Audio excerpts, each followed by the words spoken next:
Hello बच्चों, let's read this question. What question says, there are two concentric spheres of radius a and b respectively. If the space between them is filled with medium of resistivity rho, then the resistance of the inner gap between the two spheres will be. Question समझते हैं। Question के लिए मुझे rough diagram की जरूरत पड़ेगी, सो मैंने एक स्फीयर बनाया और इसने दो कॉन्सेंट्रिक स्फीयर बोला, तो एक और स्फीयर बना देते हैं। और कॉन्सेंट्रिक का मतलब उनका सेंटर सेम होने वाला है। इसकी रेडियस a एंड इसकी रेडियस b हमको गिवन है, एंड इन दोनों के बीच में मीडियम है जिसकी रेजिस्टिविटी रो है। तो हमें फाइंड क्या करना है कि a से लेके b तक का रेजिस्टेंस कितना होने वाला है। सो सॉल्यूशन करने से पहले मैं इस क्वेश्चन से रिलेटेड की कंसेप्ट बता देता हूँ। इसमें की कंसेप्ट क्या यूज होएगा कि जब भी देखो आपके पास कोई भी स्टैंडर्ड केस नहीं आता, तो हम क्या करते हैं, जैसे अगर ये केस लिया है, इसमें आपको सिंपल रेजिस्टेंस निकालना नहीं आता, कोई फॉर्मूला यूज नहीं हो रहा, तो ऐसे केस में क्या करते हैं, हम एक एलिमेंटल का रेजिस्टेंस लिखते हैं और उसके अकॉर्डिंग हम बाकी इंटीग्रेट करके पूरे बॉडी का रेजिस्टेंस निकालते हैं। जैसे यहाँ पर बात करें तो मैं अगर एक शेल मानूं dx थिकनेस की, लेट्स से मैंने ये एक शेल बनाई dx थिकनेस की जिसकी डिस्टेंस सेंटर से x है, तो मैं इसको dx थिकनेस की सेल ले ली। अब इसकी जो रेजिस्टिविटी है वो इसी का पार्ट होने वाली है, क्योंकि वो सेम मटेरियल की है तो रेजिस्टिविटी सेम ही रहेगी। तो मैं इसका रेजिस्टेंस कैलकुलेट करता हूँ। लेट्स से मैं इसका नाम dr दे देता हूँ, तो इसका रेजिस्टेंस dr हो जाएगा। और सिंपल जब इसका रेजिस्टेंस हम कैलकुलेट कर लेंगे तो हम a से लेके b तक इंटीग्रेट करेंगे तो पूरी बॉडी का रेजिस्टेंस आ जाएगा जो हमें रिक्वायर्ड है। तो ऐसे ही हम करके आगे प्रोसीड करेंगे। तो फिर यहाँ पर हम सबसे पहले dr बोले तो छोटा सा रेजिस्टेंस जो कि एलिमेंटल शेल का रेजिस्टेंस है, हम उसको कैलकुलेट करेंगे एंड इस dr को इंटीग्रेट करेंगे, integrate it to calculate the resistance of body.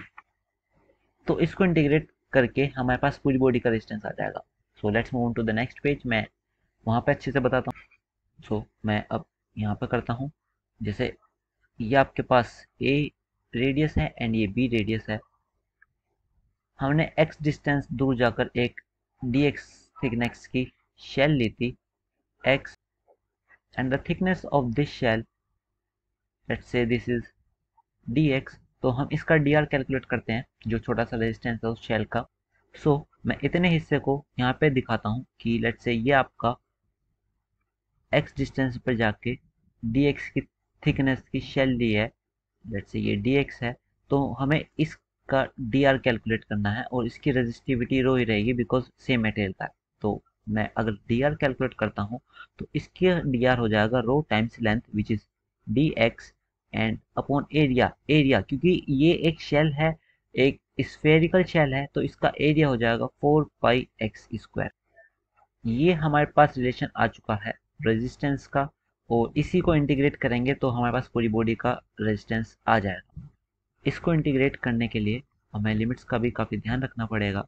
तो 4πx² और इंटीग्रेट करेंगे तो x की जो लिमिट्स है वो बेसिकली a टू b है, बेसिकली a से b तक। तो मैं यहाँ पर simple lower limit is a, upper limit is b, और इसको इंटीग्रेट करना है। एंड ये क्वांटिटी कांस्टेंट है जो रो अपॉन 4π है, ये कांस्टेंट है। तो इसको हम इंटीग्रेशन से बाहर लिख लेंगे तो ये बन जाएगा rho upon 4π a to b dx upon x²। So dr का इंटीग्रेशन करेंगे तो वो रेजिस्टेंस ही आएगा जो कि बॉडी का होने वाला है। ये रो अपॉन 4π 1 अपॉन x² का इंटीग्रेशन विच इज माइनस का 1 upon x and upper limit is b, lower limit a।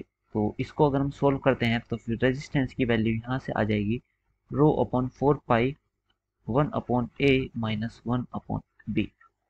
तो ये हमारे पास रेजिस्टेंस आया इस पूरी बॉडी का। और अब हम अपने ऑप्शंस को चेक करते हैं। सो अब आंसर के according rho upon 4π 1 upon a minus 1 upon b which is option D, this is the correct option. I hope you all understood. Thank you so much. Take care.